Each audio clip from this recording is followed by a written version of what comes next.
Thom Hartmann here on the best of the rest of science and green news. You need to know this. Corporate negligence is not unique to the United States.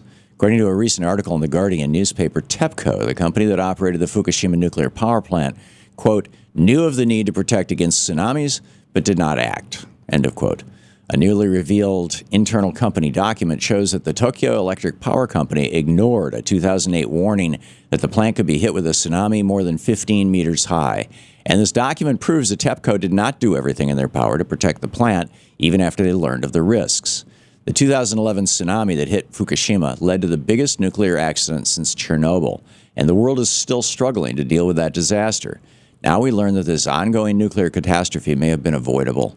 Since the incident in March of 2011, TEPCO executives have maintained that they were powerless to protect against a tsunami of such massive size. That 13-meter wave was almost exactly what TEPCO's internal document predicted, yet they never took the adequate precautions that same document suggested. Radiation leaks from Fukushima caused the evacuation of more than 150,000 people, many of whom have yet to return. That disaster led to the dumping of tens of millions of gallons of highly radioactive water into the ocean and the nuclear contamination of the surrounding area. And the effects of all that radiation will be felt for generations. This revelation shows that TEPCO could have minimized or prevented the damage from the 2011 tsunami, and it proves exactly why they shouldn't be trusted to deal with the cleanup. This disaster is too big and too dangerous for a corporation to deal with alone, especially when we know that they can't be trusted to address risks. It's long past time for the world to intervene at Fukushima and to wake up to the fact that corporations will always cut corners and nuclear energy will never be safe. No nukes.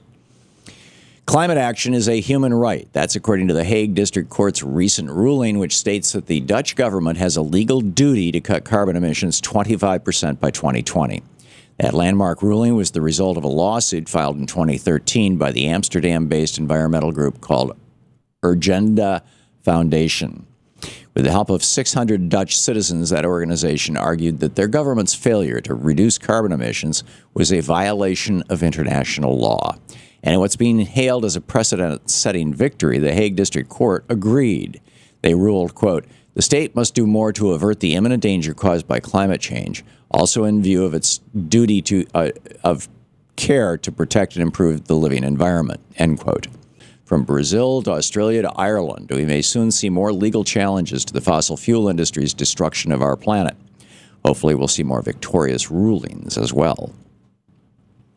A high-fat, high-sugar diet may be bad for more than just your waistline. According to a recent study from Oregon State University, diets high in fat and sugar may disrupt gut bacteria and cause the loss of cognitive functioning. In fact, the researchers found a strong correlation between high-sugar diets and the loss of so-called cognitive flexibility. Cognitive means thinking, which is the ability to adjust and adapt to changing situations. Scientists tested their theory by studying mice that consumed different diets before facing a range of tests. In addition to finding that the mice performed better on a healthy diet, they found that the rodents' ability to adapt to changes decreased over time when they were fed a high-sugar diet. One of the study's authors said, quote, it's increasingly clear that our gut bacteria, our microbiota, can communicate with our brain, end quote. And this study shows that sugar and fat disrupt that communication. While there may be more to learn about how this connection works, this science proves that a healthy mind depends on a healthy diet. Agricultural runoff is poisoning the Gulf of Mexico. Nitrates and phosphorus from rivers flowing into the Gulf are choking off the oxygen to an area the size of Connecticut.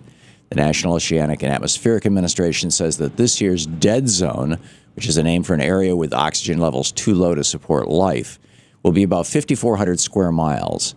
In other words, our industrial farms are making a large part of the Gulf uninhabitable for marine life. Based on data from more than 3,000 real-time sensors, about 100,000 metric tons of nitrates and 18,000 metric tons of phosphorus farm runoff flowed in the Gulf just in May of 2015. All that fertilizer creates huge algae blooms, which choke off the oxygen and make it impossible for marine life to survive. Our oceans, including the Gulf, are the lifeblood of our planet, but we're doing a despicable job of protecting them.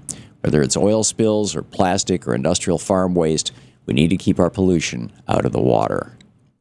And finally, Most humans show a preference for using a particular hand, but we're not the only species to do so. However, while most of us tend to be right-handed, it turns out that most kangaroos prefer to use their left. According to a new report in the journal Current Biology, our preference for one hand or another may vary from species to species. To test their theory, scientists observed 4 different species of marsupials, 3 types of kangaroo, and 1 wallaby. They found that the wallaby and 2 of the kangaroo species all preferred their left hand, but the tree kangaroo, which walks on 4 legs, did not show a preference. They didn't expect to find any preference, as marsupials don't have a neural circuit that links to the left and right hemisphere of the brain like mammals do. So they concluded that our preference for one hand or another is likely related to our ability to walk on 2 feet. But you'll have to make up your own mind about whether kangaroos using their left paws mean they're a bunch of creative geniuses.